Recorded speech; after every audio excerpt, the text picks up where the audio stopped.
Empezamos con la noticia internacional del momento en Oriente Medio con la ofensiva militar de gran escala contra Irán. Un ataque, Eliana, que inició el día sábado, que incluyó bombardeos dirigidos a objetivos militares y centros del régimen de este país. Las explosiones se registraron en varias ciudades y marcaron el inicio de una operación conjunta que, según analistas, no tiene precedentes por su alcance y que llega 8 meses después del conflicto de 12 días entre Israel e Irán en el año 2025, recordemos, y pues sin duda la región vuelve a quedar en máxima tensión. A hoy algunos medios reportan más de 500 personas fallecidas en medio de todas estas operaciones. También hay que decir que el presidente de los Estados Unidos, Donald Trump, informó que en la operación fue abatido el líder supremo de Irán, Ali Khamenei, y pues recordemos que él es el máximo o era el máximo dirigente de la República Islámica, lo que supone un golpe histórico que para muchos pone al régimen en una prueba existencial. La noticia fue finalmente confirmada el día de ayer a través de los medios de comunicación y de hecho uno de estos audios fue precisamente el que le dio la vuelta al mundo. بعد از عمری مجاهدت حسینی و دائمی و خستگی ناپذیر روح بلند و ملکوتی کوه نستوه ولایت پدر مهربان امت رهبر و امام مسلمین حضرت آیت الله العظمی سید علی حسینی خامنه‌ای در راه سربلندی حرم جمهوری اسلامی ایران. Tras toda una vida de lucha incesante e incansable, Hosseini, con un espíritu noble y celestial como la montaña inquebrantable de la tutela, el padre compasivo de la bondad y la determinación, al líder e imán de los musulmanes, su eminencia el ayatolá Ali Hosseini Khamenei, en el camino de defender la exaltación del santuario sagrado de la República Islámica de Irán, bebió el dulce y puro trago del martirio y se unió al supremo reino celestial. Fueron las palabras que pronunció precisamente el presentador. A lo largo de estos días pues ha habido bastante movimiento en la región y vamos a conversar acerca de este tema con el profesor Jorge Araneda. Él es doctor en Relaciones Internacionales de Medio Oriente de la Universidad de Ankara y director ejecutivo del Intérprete Digital. Profesor, buenos días y bienvenido nuevamente a esta franja informativa. Un placer estar con ustedes nuevamente. Profesor, después de esta muerte, pues Irán declaró 40 días de duelo nacional. Hoy, pues su líder supremo ya no está. Sin embargo, parte de todo el escenario geopolítico es lo sorpresivo que fue este ataque, cuando tan solo el viernes conversábamos acerca de los avances que estaban teniendo en conversaciones Estados Unidos e Irán. Sí, pues fue bastante sorprendente, sobre todo porque el inicio de los ataques se da justo cuando, a pocas horas de que el ministro de Asuntos Exteriores, Omán, en una entrevista bastante fuera de lo común en un medio norteamericano, dijera que Irán había aceptado ya no almacenar uranio enriquecido y que lógicamente habían llegado a algún tipo de acuerdo entre ambas partes. Profesor, quisiera también preguntarle por el escenario de un poco las declaraciones de Donald Trump, quien ha dicho que esto contribuye realmente a la estabilización de la región, cuando ya hay un ejemplo claro y fue lo que pasó en Irak en el año 2003, ¿no? Hace 23 años precisamente bajo la misma excusa o bajo el mismo argumento se atacó a este país. ¿Qué pensar entonces con lo que viene para la región a nivel un poco más global? No, muy en todo lo contrario. No solamente informes norteamericanos daban cuenta de que Irán no tenía, lógicamente, en sus planes, ni tampoco su capacidad de poder atacar, lógicamente, a Estados Unidos. Y de hecho, lo que vemos nosotros actualmente tiene que ver no solamente con que el Golfo arábico, no solamente hoy en día ha sido impactado de una forma bastante significativa, ya no solamente lo que tiene que ver con las fases o con la primera fase que tenía que ver con las bases aéreas norteamericanas en Qatar, Kuwait, Emiratos Árabes Unidos y sobre todo la quinta flota de Estados Unidos que estaban en Bahrein. Y lógicamente esto ha escalado a ataques o a posiciones lógicamente.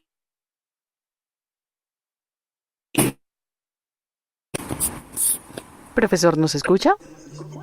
¿Sí lo escucho?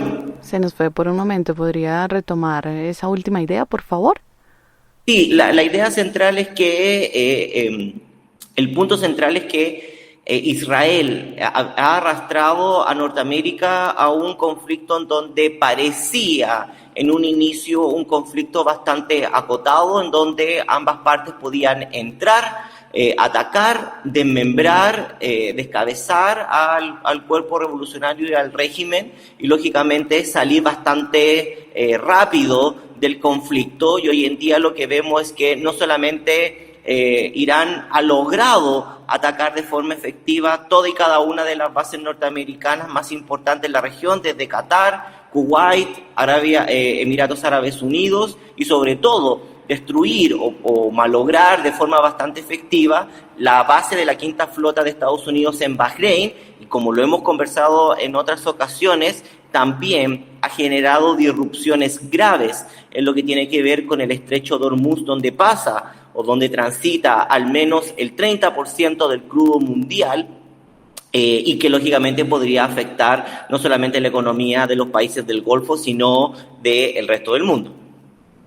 Profesor, precisamente ya algunos medios de comunicación empiezan a reportar el aumento en el valor del petróleo. Sin embargo, en términos de la economía interna, también en algunas entrevistas pasadas decíamos lo necesario que es entender la sociedad iraní y cómo está realmente hoy. Entonces también quisiera que conversáramos y retomáramos ese aspecto económico y sobre todo de cara a lo que viene, si se puede hablar de pronto de un éxodo, de un gran movimiento de migración dentro y fuera del territorio.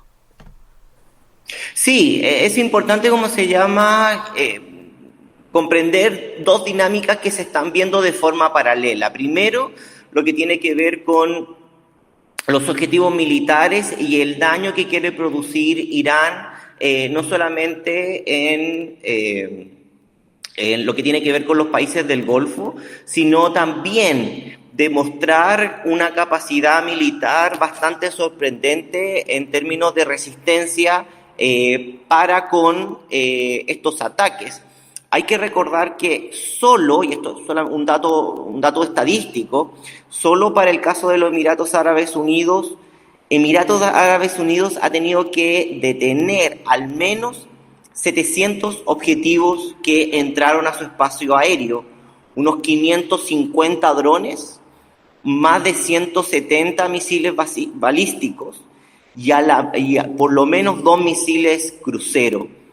Esto solamente en Emiratos Árabes Unidos, sin descontar lo que ha sido el ataque a los demás países, con excepción de, lógicamente, Yemen y Omán, y lo que ha caído también en Israel. Por lo tanto, el daño y la capacidad que puede tener Irán para continuar con este ritmo, por lo menos por un par de semanas, podría generar una disrupción no solamente económica, sino también en la sociedad.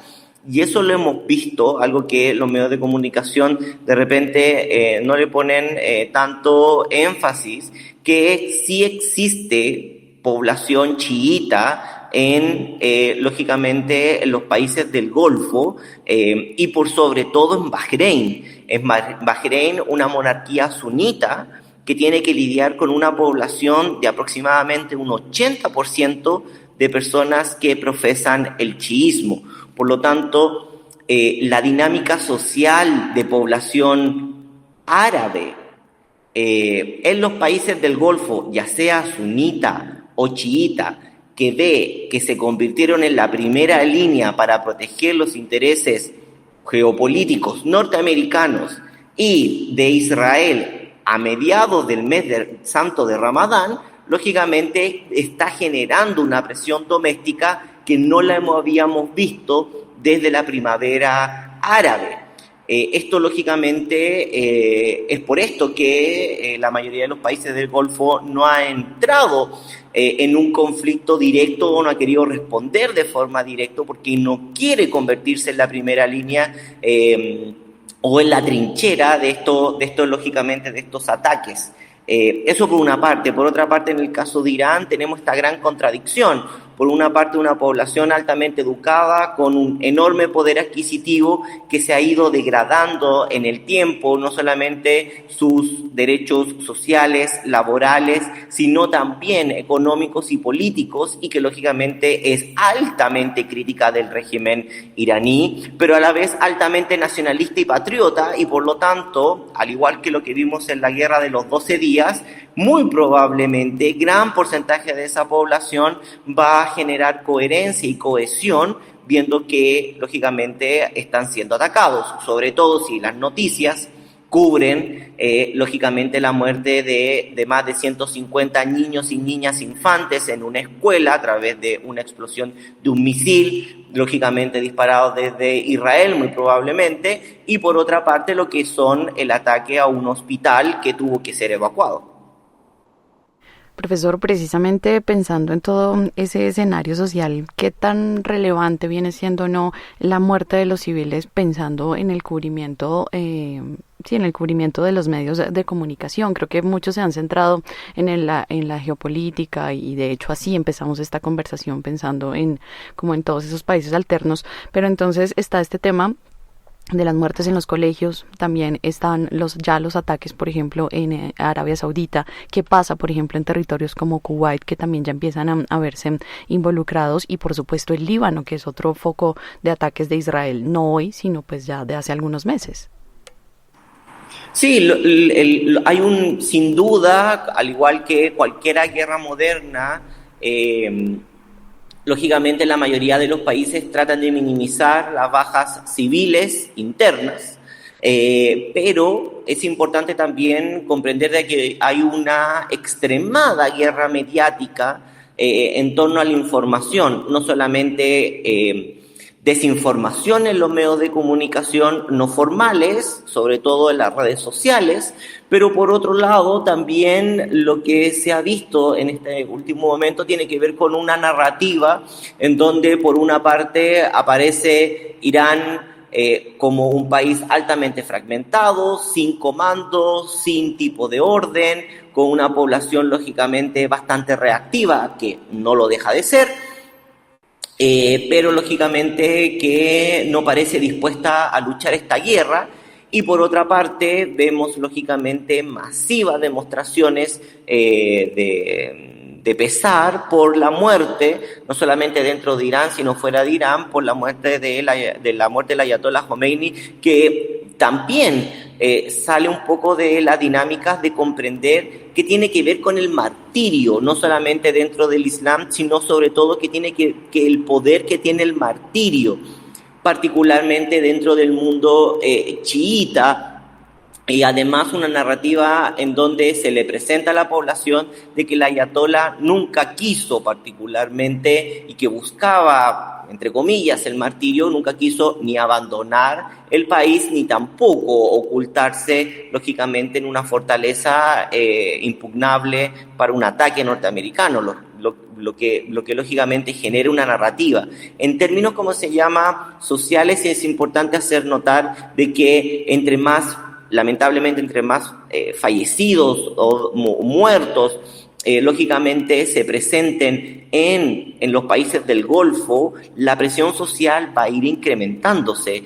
No es poco que los medios de comunicación en el Golfo estén dando cuenta de que se sienten traicionados por la protección o por la supuesta protección que les daba la base norteamericana y que les daba ser un socio comercial y político estratégico para los norteamericanos, y que hoy en día los norteamericanos parecen, cosa que no parece extraño, pero es importante hacerlo notar, que prefiere lógicamente desplegar su fuerza de protección hacia Israel y dejar desprotegido todo el Golfo, lo cual facilitaría lógicamente el daño que podría generar, si es que quisiera, lógicamente Irán a esa población.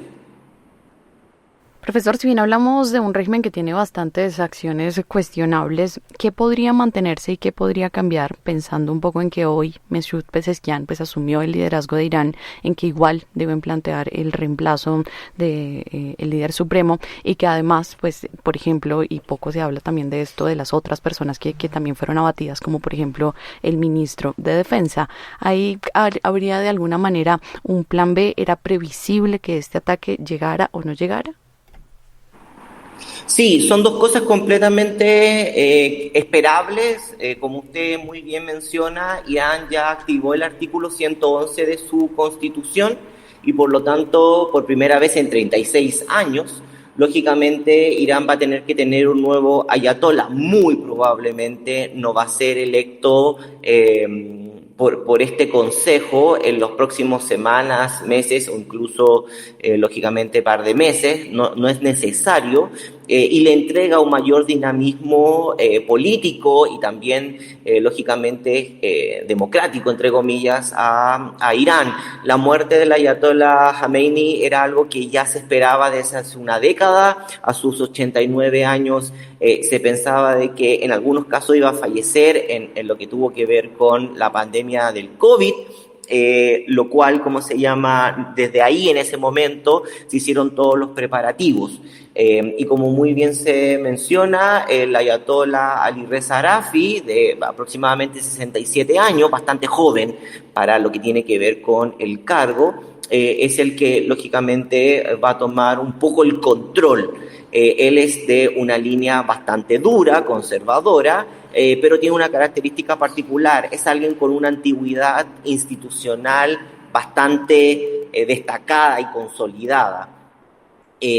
Por lo tanto, no solamente fue director de todo el sistema de seminarios y de formación religiosa y política en Irán, fue miembro del Consejo de Guardianes, lógicamente, que es el órgano que está a cargo de discernir qué tipo de leyes pasan o no pasan, y fue, lógicamente, miembro de la Asamblea de Expertos.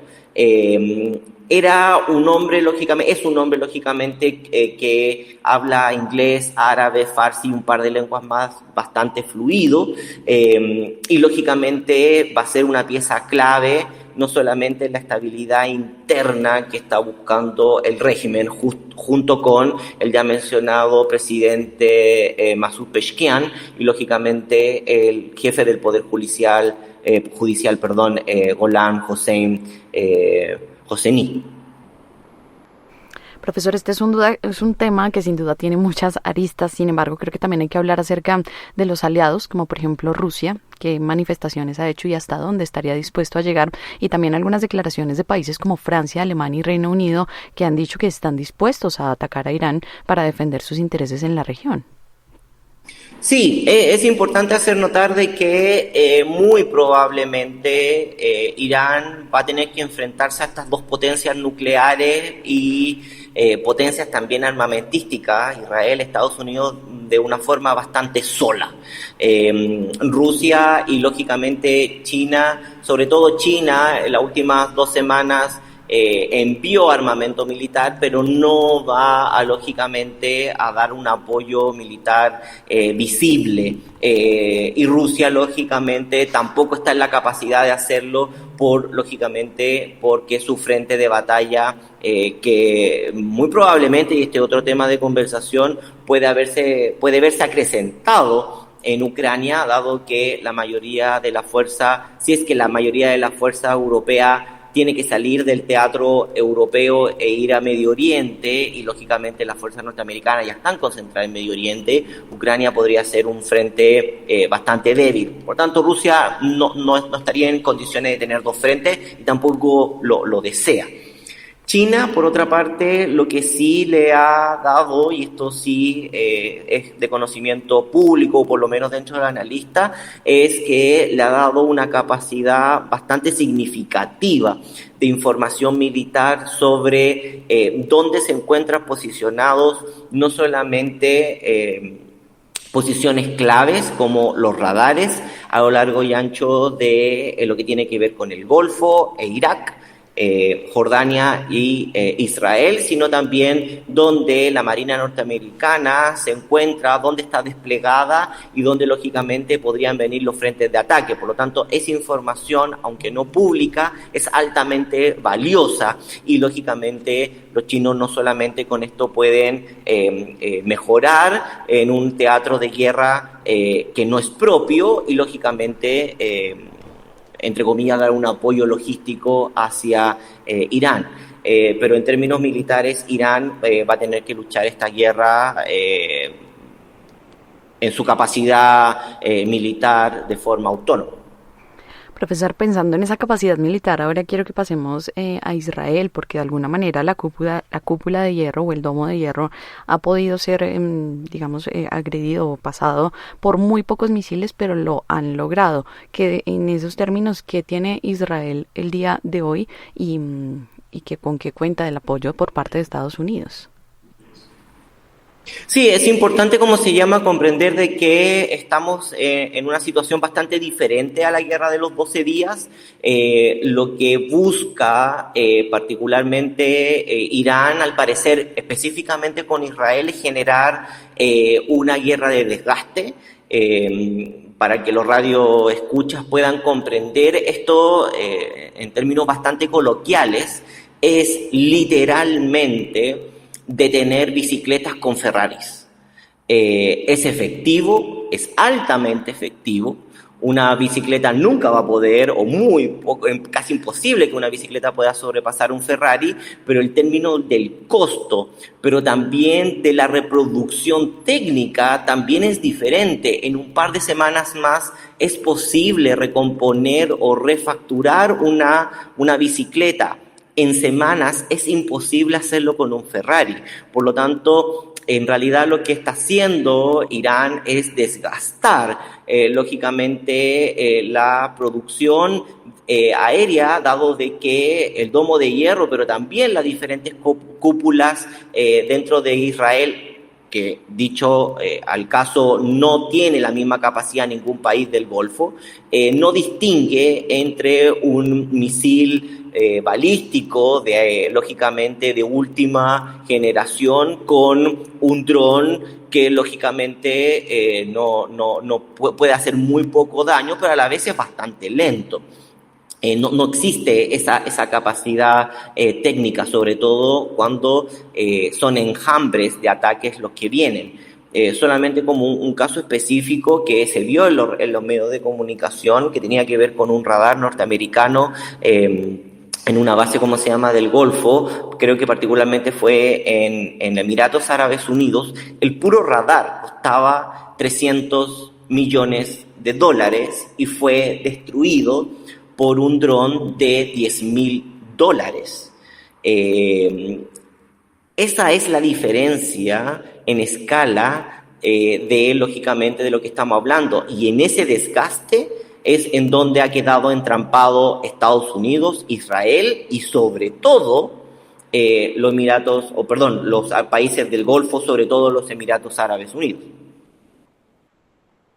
Seguiremos entonces atentos a lo que pase durante las próximas horas, también algunas de las reacciones que puedan tener los países del Golfo a propósito de esta ofensiva militar de gran escalada contra Irán que realizaron Estados Unidos e Israel desde el pasado sábado y que continúa al día de hoy. Escuchaban ustedes el análisis del profesor Jorge Araneda, doctor en Relaciones Internacionales de Medio Oriente de la Universidad de Ankara y director ejecutivo del Intérprete Digital. Profesor, gracias por haber estado con nosotros. Un placer estar siempre con ustedes y gracias por el espacio.